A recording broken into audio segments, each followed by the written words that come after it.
할머니 장례식이 끝난 얼마 뒤 가족들이 모여 앉아 이런저런 이야기를 하고 있었어요. 그 자리에는 큰아버지 가족과 우리 가족이 있었습니다. 큰아버지와 아버지 연세가 60대 중반을 훌쩍 넘기셨기에 자식들도 다 결혼을 해서 큰 집 거실이 북적북적했습니다. 형제라고 둘밖에 없는데 부모님 재산은 똑같이 나누는 게 맞는 것 같구나. 큰아버지가 아버지에게 조용히 말씀하셨어요. 전 괜찮다니까요. 그동안 형님이 고향 지키면서 지금껏 부모님 모시고 사셨는데 형님이 다 가져가시는 게 맞는 겁니다. 아버지도 지지 않고 큰아버지께 단호한 목소리로 말했어요. 그 순간 옆에 있던 큰엄마가 한마디를 거들었는데요. 서방님, 그래도 그러면 안 되는 거예요. 형제가 둘밖에 없는데 공평하게 나눠 가져야 하는 게 맞는 거죠. 형님, 그동안 형님께서 시부모님 모시느라 얼마나 고생하셨어요. 거기다 어머님 돌아가시기 전에 병수발까지 하시느라 진짜 고생 많이 하셨잖아요. 양심이 있지 우리도 그렇게 못합니다. 그리고 이 사람 사업 잘 되고 있어서 지금 충분히 먹고 살만하고요. 그러니까 그냥 아주버님하고 형님이 재산 받으세요. 옆에서 가만히 듣고만 있던 엄마까지 아빠를 거들었어요. 어머님 편찮으셔서 누워 계신 동안 동서가 손 놓고 구경만 한 것도 아니고 시시때때로 내려와서 좀 잘했어. 사실 어머님 모시면서 힘든 일도 많았는데 마음씨 착한 우리 동서 때문에 내가 버틸 수 있었던 거야. 큰엄마가 눈물까지 글썽거리시며 말씀하셨어요. 얼마 전 할머니까지 돌아가시면서 재산 관련 정리를 해야 했는데요. 우리 부모님은 모든 재산을 큰아버지가 받아야 한다며 완강하게 말씀하셨거든요. 그동안 살면서 재산을 서로 갖겠다고 다투는 집안은 많이 봤었지만 서로 안 갖겠다고 다투는 모습은 처음이어서 우리는 그저 당황스러울 뿐이었어요. 그리고 그 뒤에도 큰아버지와 아버지는 서로 재산을 안 받겠다고 한참 동안 말씨름을 했습니다. 큰아버지와 우리 아버지는 어릴 때부터 사이가 참 좋은 형제였다는데요. 조상이 도운 것인지 집안의 며느리들, 그러니까 큰엄마와 우리 엄마도 세상에 그런 사람들이 없다고 할 정도로 좋은 분들이셨기에 그동안 다툼 한 번이 없을 정도였습니다. 큰아버지는 중학교를 졸업한 뒤 할아버지의 농사일을 배우며 우리 아버지를 뒷바라지했다고 합니다. 공부를 곧잘 하던 우리 아버지와는 달리 큰아버지는 공부에 흥미가 없었다고 하니까요. 그럼 큰아버지 덕분에 우리 아버지는 그 시절에 대학까지 졸업을 했고요. 그 뒤 아버지는 꽤 큰 회사에 다니시다가 홀로 사업을 시작하셨다는데 그 사업이 승승장구하면서 돈도 꽤 많이 벌었어요. 하지만 아버지는 시간이 날 때마다 고향에 내려가서 큰아버지의 농사일을 거들곤 했습니다. 고향에 내려가실 때마다 우리 가족 모두 같이 가곤 했는데요. 아버지의 고향 마을은 벼농사를 짓는 그런 마을이었어요. 사시사철 들판에 색이 바뀌곤 했는데 파릇파릇한 봄부터 벼가 황금색으로 익어가는 가을, 그리고 새하얀 눈이 덮인 겨울까지 참 아름다운 그런 마을이었어요. 고향에 내려갈 때마다 아버지의 얼굴에 미소가 끊이질 않았는데요. 가족들의 선물을 한가득 싣고 행복한 얼굴로 내려가곤 했습니다. 그리고는 설레이는 표정으로 옛 이야기를 해주시곤 했습니다. 이 아버지가 어렸을 때 말이야, 니들 할아버지가 그렇게 구두쇠였어. 그래서 구멍난 양말을 몇 번이나 꿰매 신었는지 몰라. 오죽하면 형님이랑 내가 바느질을 배워서 꿰매기도 했다니까. 그 시절에는 양말에 구멍도 왜 그렇게 자주 났는지 모르겠어. 그때 생각이 나시는지 아버지 얼굴에 미소가 가득했어요. 하긴 우리 할아버지가 완전 짠돌이긴 하셨지. 예전에 나도 구멍난 양말 버렸다고 엄청 혼났었잖아. 근데 그때 할머니께서 꿰매주셨는데 아주 감쪽 같긴 했어. 아버지의 말에 제가 맞장구를 쳤어요. 그러게 말이다. 니들 할아버지가 아주 짠돌이 중에 짠돌이었다. 옛 추억이 떠오르시는지 아버지의 눈가가 촉촉해졌습니다. 우리 가족 모두 아버지의 어린 시절 이야기를 100번, 아니죠, 1000번은 더 들었다고 해도 과언이 아니었는데요. 우리는 아버지의 추억 이야기를 항상 즐겁게 듣곤 했어요. 그렇다고 해서 억지로 듣고 있었다 그런 건 아니었어요. 아버지는 이야기를 참 재미있게 하시곤 했으니까요. 아버지의 말에 따르면 아버지가 국민학교를 다니던 그 시절 집안 형편이 많이 좋지 않았다고 했습니다. 살림이 나아질 기미가 보이지 않자 어느 날은 할아버지께서 저기 윗동네에 순철이 얘기를 들어보니 공사판 같은 곳에서 일을 하면 돈을 좀 만질 수 있다고 하던데 나도 다녀와야겠어. 지금 우리 농사 지을 땅 하나 없어서 이 모양 이 꼴인데 계속 이렇게 살 수는 없는 거잖아. 내가 돈 벌어올 테니까 그동안 당신이 애들 좀 잘 보살피고 있어 라는 말씀을 하시고는 전국 공사장을 떠돌아다니셨다고 했어요. 그 바람에 할머니 홀로 생계를 책임져야 했다는데요.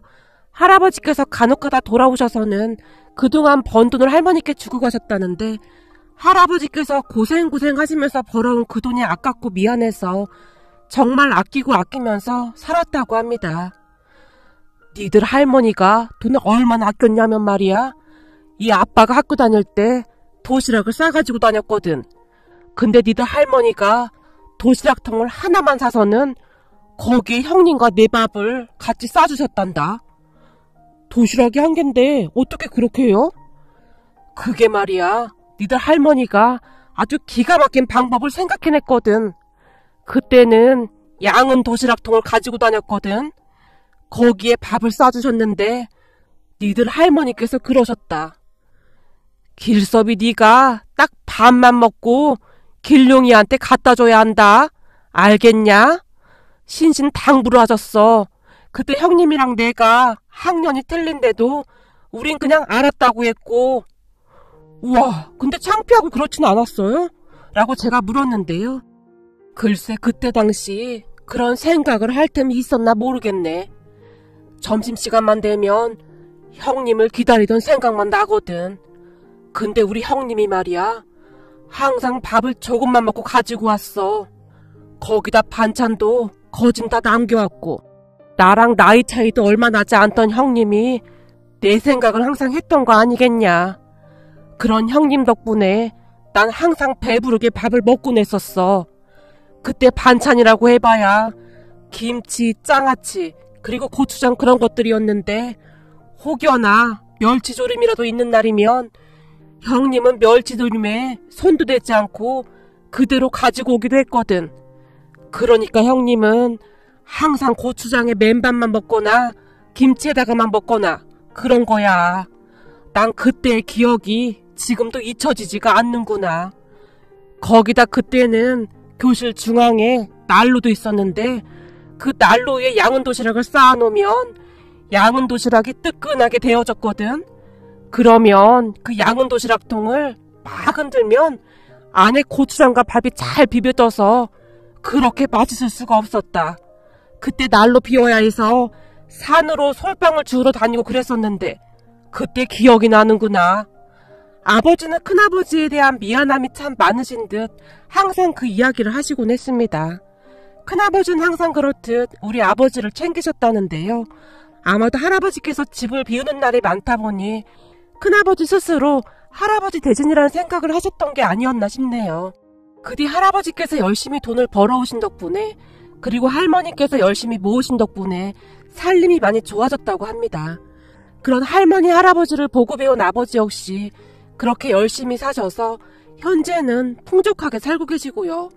그랬던 큰아버지 아버지는 모든 것을 항상 양보하기 바빴어요. 그날도 역시 서로 할아버지의 재산을 받지 않겠다고 그러고 있었으니까요.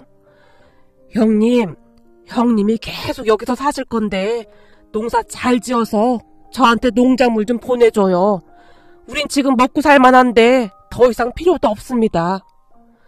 서방님, 그동안 서방님이랑 동서가 우리 애들 대학 학비도 많이 보태주시고 대학 졸업할 때까지 서방님 집에 데리고 있어 주기까지 했는데 그러면 우리가 너무 염치가 없잖아요. 큰엄마가 계속해서 고집을 부리셨어요. 제가 몇 번이나 말씀드렸잖아요. 형님 덕분에 지금 제가 이만큼 먹고 살고 있다고요. 형님 아니었음 제가 감히 대학은 어떻게 다닐 수 있었겠어요. 대학 다닐 때 한 번은 형님이 서울에 올라오셨다가 제가 있는 자취방에 찾아온 적이 있었는데 꼬깃꼬깃 모아뒀던 돈을 싹 다 주고 가기도 했습니다. 그 돈을 받아들고 제가 얼마나 눈물을 흘렸는지 모릅니다. 그 은혜 갚으려면 아직도 한참 남았어요. 그렇게 한동안 옥신각신하다가 결국에는 매년 농작물을 챙겨주시는 조건으로 큰아버지가 재산을 받기로 했어요. 그리고 우리 가족은 사시사철 마치 소풍을 가듯 큰아버지가 계신 아버지의 고향으로 내려가곤 했는데요. 모내기를 할 때부터 모든 행사에 참석하고자 노력했습니다. 모내기철에 한참 모내기를 하고 있다 보면 큰엄마와 엄마가 새참을 만들어서 가지고 오곤 하셨는데요. 맛있는 음식들을 한가득 머리에 이고는 저 멀리서 우리를 부르곤 하셨어요. 새참 왔어요. 새참 먹어요. 라고 말이죠. 그러면 한참 모내기를 하던 우리가 우르르 뛰어나오곤 했는데요. 형수님 오늘은 뭐예요? 아버지가 잔뜩 기대한 채 물었어요. 서방님 좋아하는 것들로 해왔어요. 큰엄마가 가지런히 놓여있던 양은 도시락통을 꺼내서 하나씩 건네주시곤 하셨는데요. 이야, 난 이 양은 도시락이 그렇게 좋더라. 이 도시락통에 밥을 먹으면 입맛이 돈다니까. 우와, 분홍 소시지도 있네요. 멸치조림도 있고. 아버지가 마치 아이마냥 좋아서 어쩔 줄을 몰라 하셨어요. 우리 어머님 살아계셨을 때 제가 그 멸치조림이랑 김치볶음 배워둔 거잖아요. 이 집 남자들이 그 멸치조림이랑 김치볶음을 어찌나 좋아하는지 어머님한테 그대로 배웠었잖아요. 큰엄마가 활짝 웃었어요. 이야, 멸치조림이 아주 기가 막히네요. 어머니가 주시던 그 맛입니다. 아버지가 감탄을 하셨어요. 새참으로 나온 양은 도시락 뚜껑을 열면 하얀 쌀밥 위에 계란 후라이가 밥 위에 올려져 있었는데요. 우리 어렸을 때는 계란 후라이는 구경도 못 해봤는데 큰아버지가 밥 위에 올려져 있던 계란 후라이를 보며 중얼거리셨어요. 그러게요. 그때는 어머니가 만들어주신 김치 하나만 먹어도 참 맛있었는데 말이죠. 큰아버지와 아버지가 양은 도시락 밥 위에 올려져 있던 계란을 가만히 바라보고 계셨어요. 그런데 그 순간 아버지가 계란 후라이를 들더니 큰아버지 도시락 밥 위에 올려주셨는데요. 아이고 됐어. 동생이나 많이 먹어. 형님은 그때 저한테 더 많이 주셨잖아요. 전 지금도 멸치조림만 보면 형님이 생각나요. 한참 지나고 알았잖아요. 형님이 맨밥만 드시다시피 하고 저한테 갖다 줬다는 걸. 그건 동생 키가 작아도 너무 작았었잖아. 그때 누가 그러더라고. 멸치 먹으면 키가 큰다고. 그래서 그랬던 거야. 큰아버지가 쑥스러우신 듯 미소 지으셨어요. 자, 도시락 많이 있으니까 많이들 먹어요. 큰엄마가 큰소리로 외치셨어요. 그랬기에 우리는 농사일이 전혀 힘들지가 않았습니다. 우리 가족은 그렇게 참 잘 지냈어요. 그러던 어느 날 외삼촌 가족이 우리 집에 찾아왔는데요. 고모랑 고모부 이제 나이도 있으신데 확실한 노후 준비 한번 해봐요.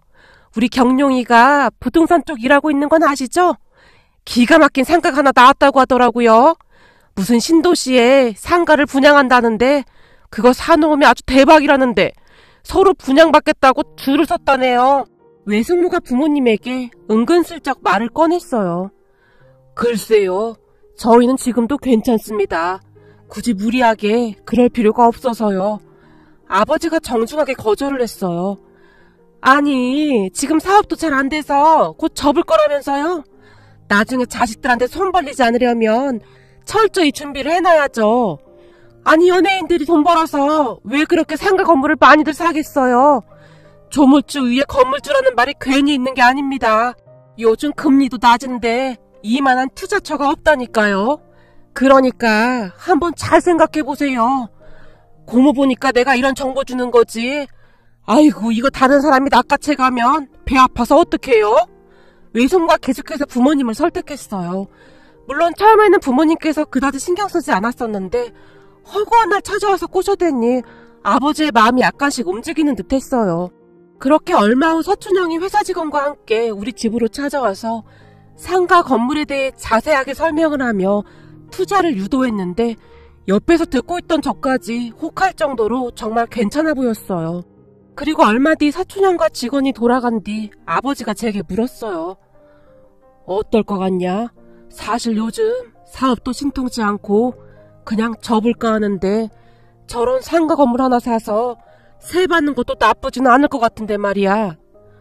그러게요. 설명 들어보니 나쁘진 않은 것 같네요. 그냥 돈으로 가지고 있는 것보다 상가에 묶어두면 안심도 되고요. 그리고 경룡이 형이 하는 건데 뭐 큰일이야 있겠어요. 저는 항상 바쁘게 살아오신 부모님께서 이제는 상가 월세 받으며 노후를 좀 편안히 지내시길 바랬으니까요. 그쯤에서 아버지는 그 상가 분양에 푹 빠져 계셨습니다. 여보, 근데 잘 알아봐야 하지 않겠어? 아무리 그래도 너무 성급한 것 같은데. 엄마가 아버지에게 조심스레 말했어요. 괜찮아. 다른 사람도 아니고 경룡이가 다 알아서 해주는 건데 좀 좋은 걸로 소개해줬겠어. 당신도 이제 건물주 마누라 되는 거야. 내가 살짝 다녀왔는데 상가자리도 아주 좋더라고. 이미 상가 건물에 푹 빠져 있었던 아버지에게는 아무것도 들리지 않는 듯 했습니다. 하지만 엄마만이 약간은 걱정하시는 듯 했는데요. 엄마, 뭘 그렇게 걱정해? 우리 전 재산이나 다름없는 돈인데 그 돈으로 투자를 한다고 하니까 그렇지. 엄마 입장에서는 걱정이 되는구나. 거기다 너도 알다시피 네 아버지가 뭐에 한번 빠지면 그냥 정신을 못 차리잖니. 물론 그렇게 해서 지금 우리가 이만큼 먹고 살고 있긴 하지만 그래도 지금은 우리 나이도 있고 조심해야 하는 거 아닌가 싶어서. 그리고 네 아빠는 너무 착해 빠져서 친척들 말이라면 너무 잘 믿는 게 문제야. 에이, 경룡이 형이 설마 우리한테 사기치겠어? 경룡이 형 대학 학비도 엄마 아버지가 거의 다 해줬잖아. 그래서 고마워서 그런다고 하던데. 옛날에 받았던 은혜 다 갚을 거라고. 그러니까 너무 걱정하지 마. 그렇게 아버지와 저는 전혀 의심조차 하지 않았습니다. 그러던 어느 날 큰아버지께서 아버지에게 전화를 하셨어요. 동생, 내가 요즘 꿈자리가 아주 안 좋은데 혹시 무슨 일 있는 거 아닌가? 일이요? 아니요, 별일 없는데요. 무슨 꿈인데 그러세요? 그게 말이야, 꿈에서 동생이 비에 흠뻑 젖은 채 덜덜 떨면서 형님, 형님 하면서 울고 있지 않았겠는가? 지금 며칠째 그래서 내가 자다가 벌떡벌떡 일어나고 있구만. 이상하네. 진짜 별일 없는데. 형님, 너무 걱정하지 마세요. 아무 일도 없으니까. 아버지가 큰아버지를 달래서 전화를 끊었어요. 그런데 옆에서 전화통화하는 것을 듣고 있던 엄마가 걱정스레 물었어요. 왜? 아주버님께서 뭐라고 하시는데? 아니, 요즘 형님 꿈자리가 안 좋다고 나한테 무슨 일 있냐고 물어보시네. 별일이네. 형님이 웬만하면 전화해서 그런 얘기 잘 안 하시는 분인데. 아버지도 찝찝했던 모양으로 낯빛이 어두워져 있었어요. 여보, 그 상가 건물 사는 거 말이야. 다시 한번 잘 확인해봐야 하지 않을까? 난 왜 이렇게 불안하지? 나도 요즘 꿈자리가 뒤숭숭하고 좀 그렇네. 참나, 다들 왜 이러는지 모르겠네. 그때쯤 아버지도 조금씩 걱정을 하시는 듯 했는데요. 걱정이 되어 사촌형을 자주 만나고 오곤 하셨거든요. 괜찮대. 내가 다시 확인해봤어. 큰 문제 없을 거야.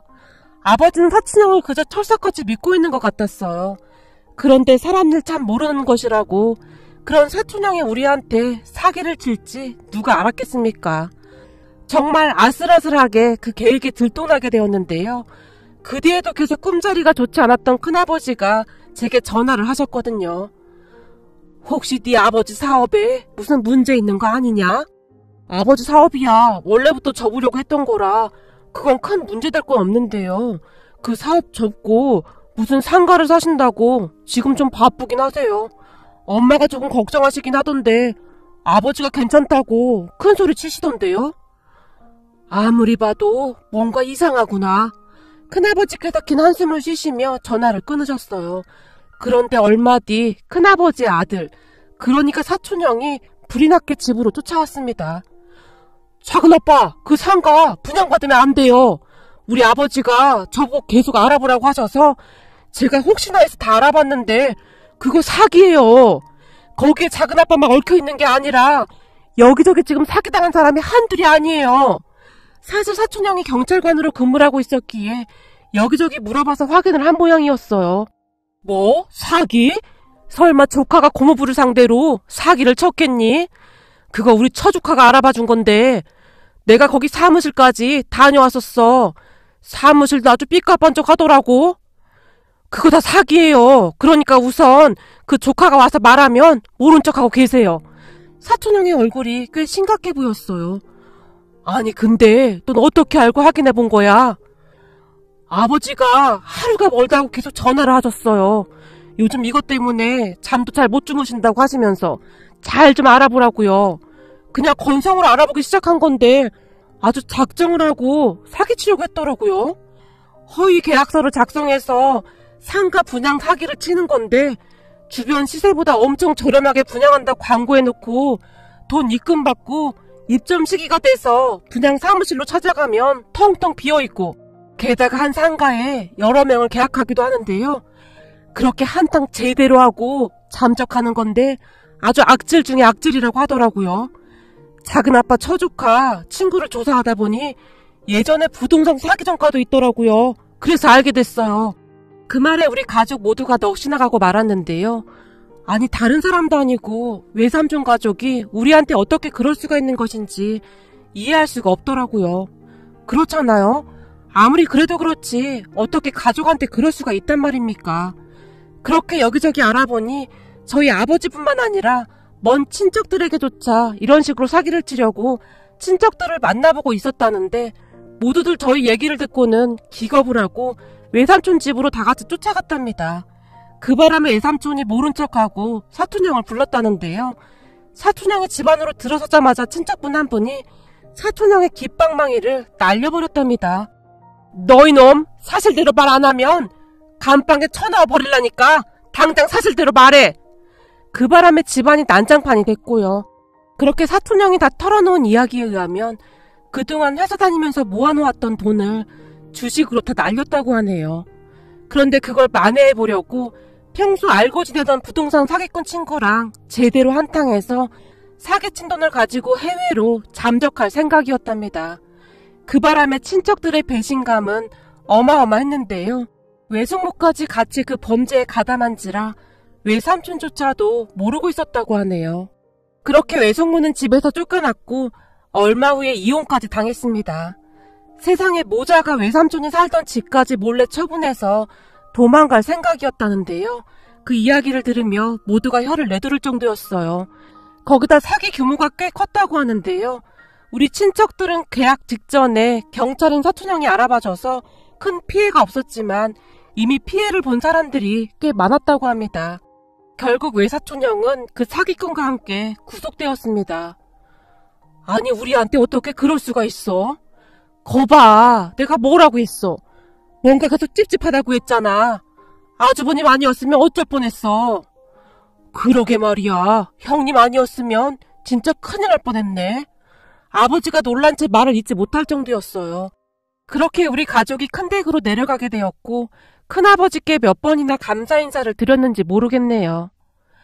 형님, 이 못난 동생이 맨날 형님 걱정만 끼치네요. 아니야, 나라고 뭘 알고 그랬겠어? 내가 뭘 알아야 도와주지. 마음만 급하길래 내가 우리 아들 보고 확인 좀 해보라고 한 거야. 그래도 일찍 알았으니 다행이지. 큰아버지께서 몇 번이나 다행이라고 말씀을 하시며 아버지의 손을 꼭 잡아주셨어요. 그 모습을 보며 친가 가족들과 외가 가족들이 어쩜 이리도 다른 것인지 씁쓸한 마음까지 들었는데요. 그리고 힘든 일 있으면 말해. 어차피 부모님 재산 우리가 다 가져왔는데 우린 그 재산이 전부 우리 거라고 한 번도 생각해 본 적이 없어. 동생 힘든 일 생기면 언제라도 내가 힘이 되어줄 참이야. 알겠어? 형님, 아버지가 큰아버지의 손을 붙들고 눈물만 뚝뚝 흘렸습니다. 자, 일도 잘 풀렸는데 식사하시죠. 오늘은 특별히 계란 후라이를 앞뒤로 올렸으니까 많이들 드세요. 큰엄마가 양은 도시락통을 식탁에 하나씩 올려놓으셨어요. 아니 세차 먹는 것도 아니고 집에서 먹는 건데 뭐하러 양은 도시락통에 담았어? 큰아버지께서 물으셨어요. 이런 날은 여기다 먹어야 제맛인 거야. 우리 가족 항상 이렇게 서로 이해하면서 살자 그런 의미야. 살다 보면 서로 따뜻하게 지냈던 소중한 옛 기억들을 잊어버린 채 아둥바둥 가족들을 속이기도 하고 그러면서 사는 사람들도 많지만 우린 절대 그러지 말자 그런 의미예요. 이 양은 도시락을 먹던 그 순수함을 절대 잊지 말자고요. 큰엄마가 가족들을 둘러봤습니다. 그리고 그런 큰엄마의 말에 엄마의 눈시울이 붉어져 있었어요. 가만히 보면 우리 형님은 시인이 되셨어야 했어요. 아름다운 말을 너무 많이 하시잖아요. 에이, 내가 대학을 나오기로 했어? 뭘 했어? 그런 건 똑똑한 동서가 더 잘하는 거지. 그런 게 어딨어요. 사람은 많이 배웠다고 해서 다 똑똑한 건 아닙니다. 형님처럼 지혜로운 사람이 현명한 사람인 거죠. 전 항상 형님한테 많이 배우고 형님을 존경해요. 엄마가 진심 어린 표정으로 말씀하셨어요. 우리 엄마는 꽤 유명한 대학을 졸업하셨고 큰엄마는 중학교를 졸업하셨지만 두 분께서는 항상 참 잘 지내셨는데요. 아마도 큰엄마의 그러한 지혜 덕분이 아니었나 싶습니다. 비록 외삼촌 가족에게 큰 상처를 받긴 했지만 우리 가족은 큰댁 가족들에게 큰 위안을 받으며 다시 힘을 낼 수 있었습니다. 많이 삭막한 세상이라고 하지만 우리 큰아버지 큰엄마 같은 분들이 많다면